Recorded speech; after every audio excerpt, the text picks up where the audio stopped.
फायदा है विधायक रहने का? मैं होता तो इस नहीं हो तो हो कर सकता काम तो इस्तीफा देके हट जाता।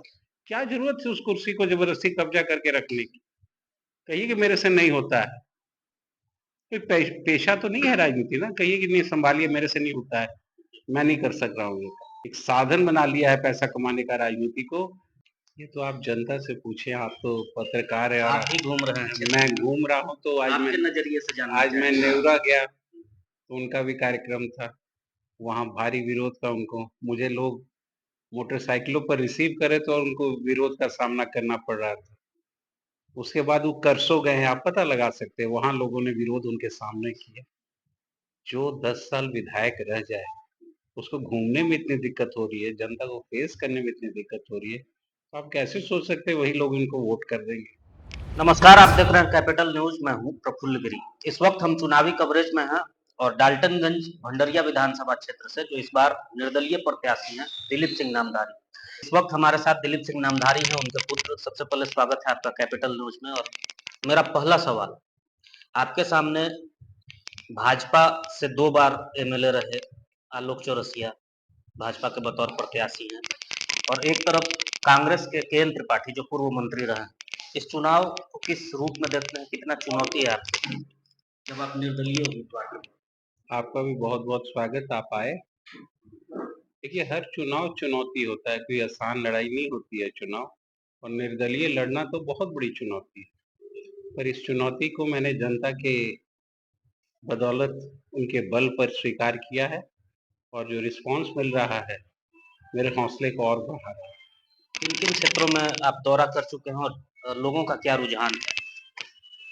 आज मैं सुबह 8 बजे से निकला हुआ था, अभी आया हूँ 6 बजे के लगभग घर, क्योंकि बहुत से कार्यकर्ता सहयोगी यहाँ मिलने भी आते हैं, उनसे भी मिलना पड़ता है। आज जो हमने नेवरा से शुरू किया, नेवरा, लादी, बलथरवा, रानीताल, उसके बाद उसके बाद मैं चला गया नावाडी, नावाडी के एक-एक टोला को घूमते हुए, सरहुआ होते हुए मैं चला गया रामगढ़। रामगढ़ में बाज़ार था, पूरा पैदल हमने करीब 200 दुकानें वहाँ पैदल सबसे मुलाकात की। फिर वहाँ से आके फिर चैनपुर क्या बाज़ार। प्रतिक्रिया मिल रही है लोगों बहुत, बहुत अच्छी, बहुत अच्छी। हर वर्ग का समर्थन मिल रहा है। बहुत मुझे खुशी इस बात की, चुनाव का रिज़ल्ट जो भी हो, वो मेरे हाथ में नहीं है, मेहनत मेरे हाथ में है और जनता का। मैं देख रहा हूँ हिंदू, मुसलमान, बैकवर्ड, फॉरवर्ड सब लाइनें टूट रही हैं इस बार।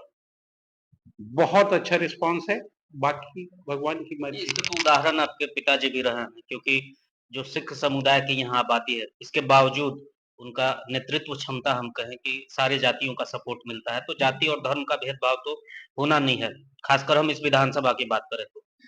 एक और सवाल हम आपसे पूछना चाहेंगे कि आलोक चौरसिया के पिछले 10 साल के कार्यकाल को आप कैसे देख पा रहे हैं? ये तो आप जनता से पूछिए, आप तो पत्रकार हैं और आप भी घूम रहे हैं मैं घूम रहा हूँ तो आपके नजरिए से जानना आज मैं चाहेंगे। नेवरा गया, तो उनका भी कार्यक्रम था। वहाँ भारी विरोध था उनको। मुझे लोग मोटरसाइकिलों पर रिसीव करे तो उनको विरोध का सामना करना पड़ रहा था। उसके बाद वो करसों गए हैं, आप पता लगा सकते हैं, वहाँ लोगों ने विरोध उनके सामने किया। जो 10 साल विधायक रह जाए, उसको घूमने में इतनी दिक्कत हो रही है, जनता को फेस करने में इतनी दिक्कत हो रही है, तो आप कैसे सोच सकते हैं वही लोग इनको वोट कर देंगे? सीधे तौर पर एक और सवाल हम पूछना चाहेंगे, दिलीप सिंह नामधारी की लड़ाई किससे है? आलोक चौरसिया या केंद्र से? मेरी लड़ाई किसी से नहीं है, मेरी लड़ाई जनता लड़ रही है। वो जनता से लड़ रहे हैं, क्योंकि बिना टिकट का हूँ। बस पापा के आशीर्वाद, जो उनका किया हुआ काम, जहाँ जाता हूँ, मुझे बेहद खुशी हो रही है कि जहाँ जाता हूँ, कोई ना कोई होता है। नामधारी जी पास गए थे, उन्होंने मेरा इलाज करा दिया।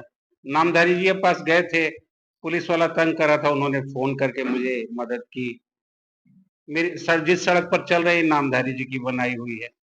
मैं कहता हूँ जो काम लोग, मुझे भी नहीं पता कि क्या-क्या हुआ है, वो अब चुनाव में घूमने में पता चल रहा है मुझे, कि पापा ने कितना प्यार दिया है यहाँ की जनता को, और लोग अभी तक भूले नहीं हैं।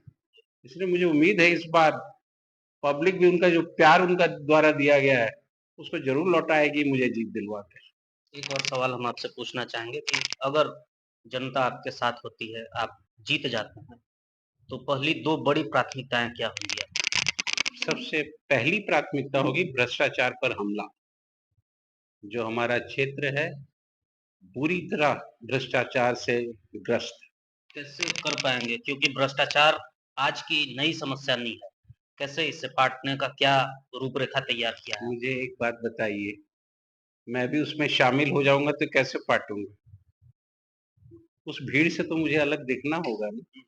मैं लड़ूंगा, जो जनता की ताकत होगी मेरे पीछे उसकी बदौलत मैं जनता से लड़ूंगा। जनता के जो कार्य हैं, जो विरोध कर रहे हैं, जो गलत कार्य हो रहे हैं उनको रोकने की कोशिश करूंगा। अफसरों पर ग्रिप कड़ी करूंगा। ये जनता की बदौलत, जनता जब नुमाइंदा चुन लेगी तो ताकत भी आ जाती है। तो मुझे उम्मीद है कि जनता अगर मुझे चुनती है तो मैं कभी उनको निराश नहीं करूंगा। पहला तो आपने बताया कि आप भ्रष्टाचार पर अंकुश लगाएंगे, दूसरा क्या बड़ी प्राथमिकता होगी आपकी? दूसरी प्राथमिकता होगी कि जो इंफ्रास्ट्रक्चर, क्योंकि विकास, अच्छी सड़कें नहीं होंगी, बिजली नहीं होगी, आजकल बिजली बहुत जरूरी है। और आप देखते होंगे पानी के लिए लोग, अभी भी महिलाएं दूर दूर से पानी लाती हैं, गाँव में आप चले जाए। मूलभूत आवश्यकताएं हैं मूलभूत आवश्यकता है उनको पहले ठीक करूंगा, जो चरमरा गई हैं। ग्रामीण सड़कों का बहुत बुरा हाल है। जो ग्रामीण सड़कें मुख्यालय से हमको जोड़ती हैं, उनका हाल आप खुद जाके क्षेत्र में देख सकते हैं। आप चैनपुर थाना से नेवरा जाइएगा, मात्र 3 किलोमीटर दूरी है और घड़ी देख के 20 मिनट, 22 मिनट, 25 मिनट लगता है। आदमी एक नंबर गियर से दूसरा नंबर गियर में गाड़ी नहीं डाल सकता है। ये तो बहुत शर्म की बात है। जो विधायक 10 साल रहा हो, विधायक कोटा से कम इतना कर देना चाहिए कि मेटल मोरम देकर कम से कम रोलिंग कर कर उसको चलने लायक बना दीजिए। रोज एक्सीडेंट होते हैं, लोग गिरते हैं, क्या फायदा है विधायक रहने का? मैं होता तो इस नहीं हो तो हो कर सकता काम तो इस्तीफा देके हट जाता। क्या जरूरत है उस कुर्सी को जबरदस्ती कब्जा करके रखने की? कहिए कि मेरे से नहीं होता है। कोई पेशा तो नहीं है राजनीति ना, कहिए कि नहीं संभालिए मेरे से नहीं होता है, मैं नहीं कर सक रहा हूँ ये। पर लोग इस पर कब्जा जमाए रहते हैं, एक साधन बना लिया है पैसा कमाने का राजनीति को, और जनता को भूल भूल गए हैं। इसलिए बहुत ये उपयुक्त समय है इनको जवाब देने का, बहुत उपयुक्त समय है। और जनता इस बार नहीं चुकेगी, कितना भी इन लोग हिंदू मुसलमान कर ले, कितना भी बैकवर्ड फॉरवर्ड कर ले, जनता इनके झांसे में नहीं आने वाली है। आपने बताया कि पिताजी का सहयोग प्राप्त हो रहा है आपको, जहां भी जाते हैं उनके कार्यकर्ता मिल रहे हैं, आपको सर आंखों पे बिठा रहे हैं। पिताजी भी जा रहे हैं चुनाव प्रचार में? जरूर, जैसे मैं आज घूम के आया, सुबह वो महू गांव बांसडी गए, अभी चेड़ा बार गए हुए हैं, उसके बाद लिदकी गए हुए हैं, अभी तक लौटे नहीं है। हाँ, लिदकी, रामपुर। आपसे ज्यादा मेहनत इस उम्र में देखिए इस उम्र में उनकी तबीयत भी ठीक नहीं है, और लोगों का प्यार इतना है, वो कहते हैं आप खाली चेहरा दिखा दीजिए, आपको कोई भाषण नहीं देना है, आप 10 मिनट यहाँ आके चले जाइए।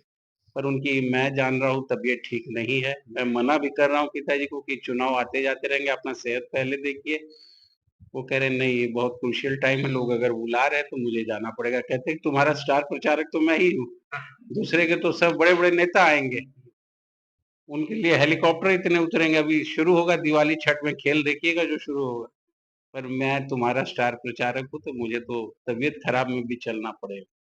इसलिए कठिन लड़ाई है, पर उम्मीद है कि जनता इस बार पिताजी का जो किया हुआ है उसको लौटाएगी प्यार को, और जीत मुझे मिलेगी और मैं जनता की सेवा में समर्पित रहूंगा। आपने सुना, हमारे साथ दिलीप सिंह नामधारी थे, और जिस तरीके से इन्होंने बताया कि चुनावी का जो मैनिफेस्टो होगा, इनकी पहली दो बड़ी प्राथमिकताएं होंगी। वो पहला होगा कि डाल्टनगंज भंडरिया विधानसभा से भ्रष्टाचार को दूर करना, और जो दूसरा मूलभूत समस्याएं हैं बिजली की, सड़क की, पानी की व्यवस्था को, और जो लोगों की, आम जनता की मूलभूत सुविधाएं हैं उसे दुरुस्त करना। चुनावी कवरेज में आप और लोगों के, और जो प्रत्याशी हैं उनके विजन को जानने के लिए, जनता का क्या मूड है ये जानने के लिए आप लगातार देखते रहिए कैपिटल न्यूज।